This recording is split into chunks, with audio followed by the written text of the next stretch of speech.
There is a prevailing myth in modern organizational psychology that suggests transparency is the currency of trust. We are told that the enlightened leader explains the why behind the what. The logic seems sound. If you articulate your reasoning, your subordinates, your peers, or even your children will respect the decision because they understand the calculus behind it. You believe that by laying your cards on the table, you are building consensus and fostering a culture of radical honesty. This is a lie. It is a fundamental misinterpretation of primate social dynamics.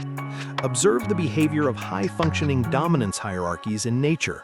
The silverback does not convene a committee to justify his movement to the periphery of the troop. The wolfpack alpha does not issue a memorandum explaining the tactical nuance of the hunt. In the clinical analysis of power, there is a curvilinear relationship between transparency and authority. At the bottom of the curve, total secrecy breeds suspicion, but at the top, past a critical inflection point, total transparency triggers a collapse in perceived competence. When you over-explain, you do not signal respect for the listener's intelligence, you signal a deficit in your own certainty. You are not building a bridge, you are digging a hole. You are inadvertently triggering a biological tripwire known as the transparency trap. The moment you open your mouth to justify an action that is within your rights to take, you have ceased to lead and have begun to negotiate. To understand why explanation erodes authority, we must first dissect the concept of informational asymmetry. In any hierarchical structure, power is not merely a function of title, it is a function of the knowledge gap.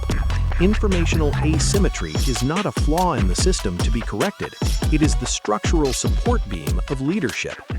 Authority, at its core, is the right to define reality. When a leader acts from a position of informational asymmetry, they operate within a declarative frame. They state what is. The instruction is the reality. However, the moment a leader provides the underlying data and the reasoning used to reach that conclusion, they voluntarily transition into a negotiated frame. By revealing your logic, you are implicitly submitting that logic for peer review. You are handing the subordinate the metrics necessary to calculate the cost-benefit of non-compliance. This is the transition from a coordination problem to a free rider problem. You have armed the opposition with the very weapons they need to dismantle your directive. Psychologically, this creates an explanation slot. In linguistics and social interaction, the party that provides the explanation is structurally subordinate to the party that receives it. The person asking why is holding the frame. The person answering is filling the slot. By rushing to fill this slot with beta, rationalization, and context, you are signaling that you feel a moral or social obligation to the subordinate.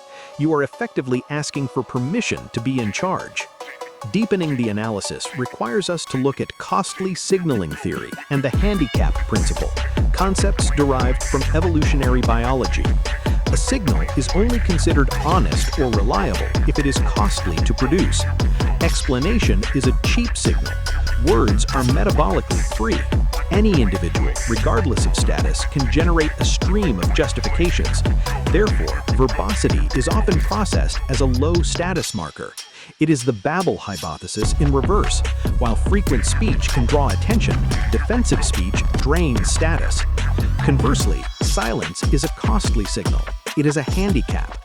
By refusing to explain, a leader takes the calculated risk that they will be misunderstood, disliked, or judged.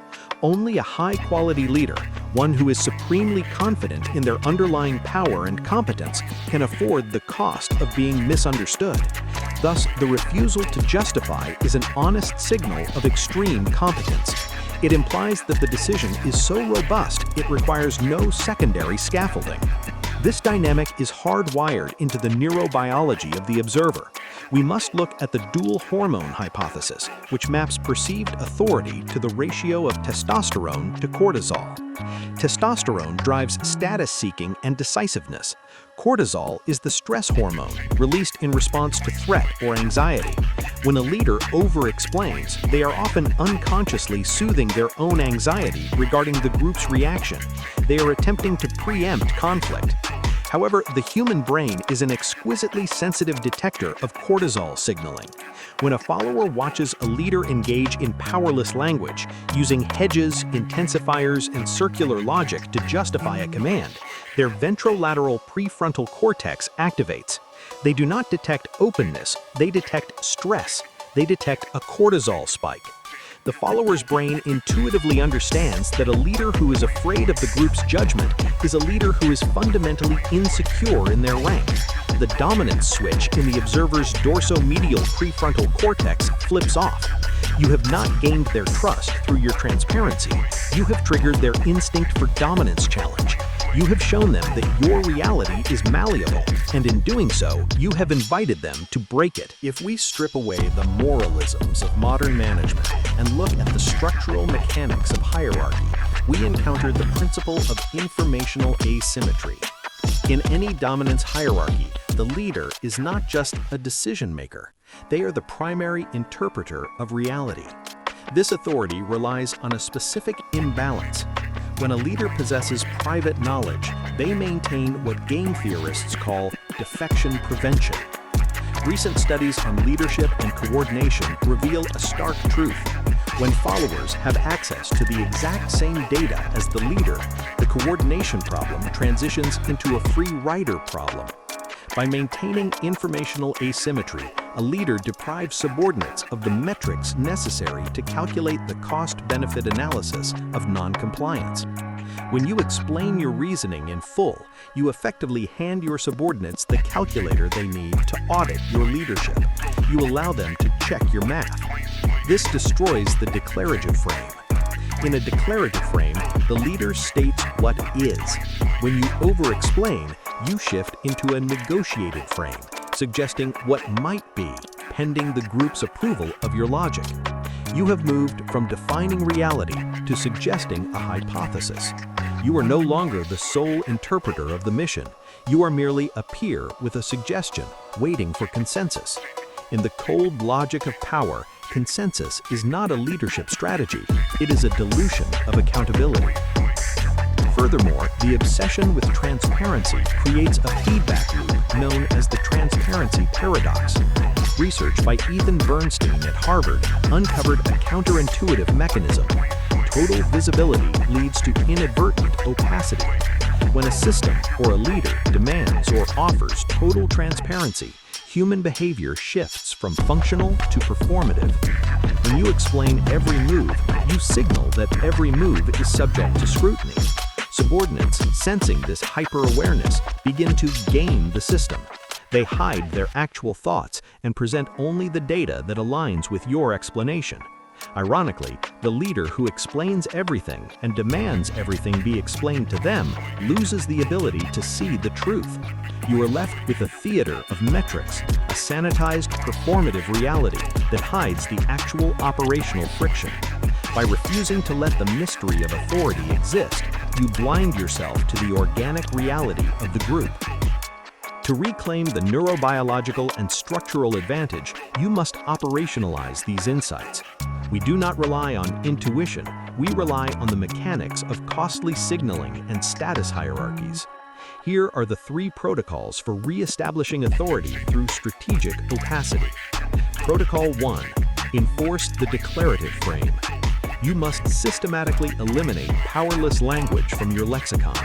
Linguistics research categorizes hedges, phrases like, "I just thought," or "basically," or "don't you think," as structural signals of submission.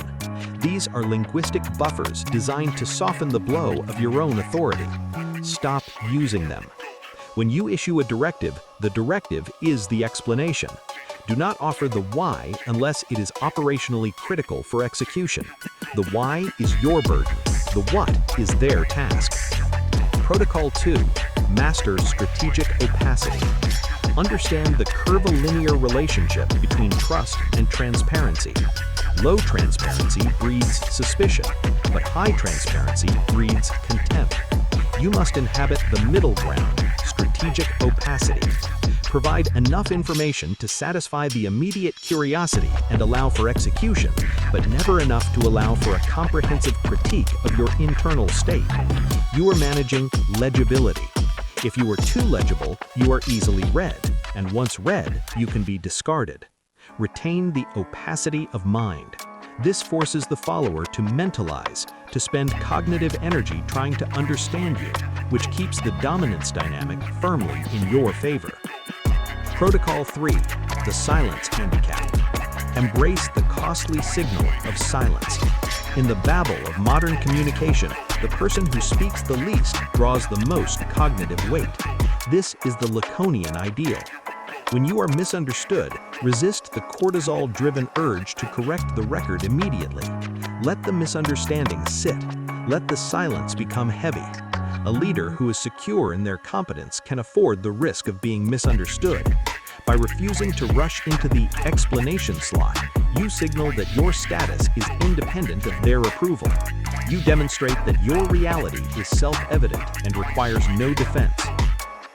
We ultimately arrive at a stoic conclusion regarding the nature of authority.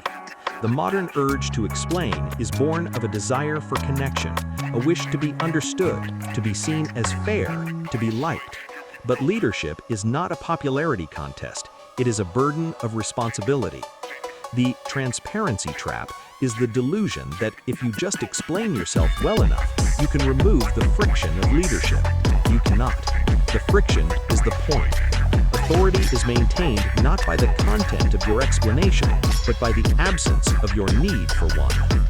True competence does not seek validation through transparency. It seeks validation through outcomes. You must be willing to be the black box, the opaque processor that takes in chaos and outputs order. The inner workings of that box are not for public consumption. They are the price you pay for the privilege of command. Stop explaining. Start leading.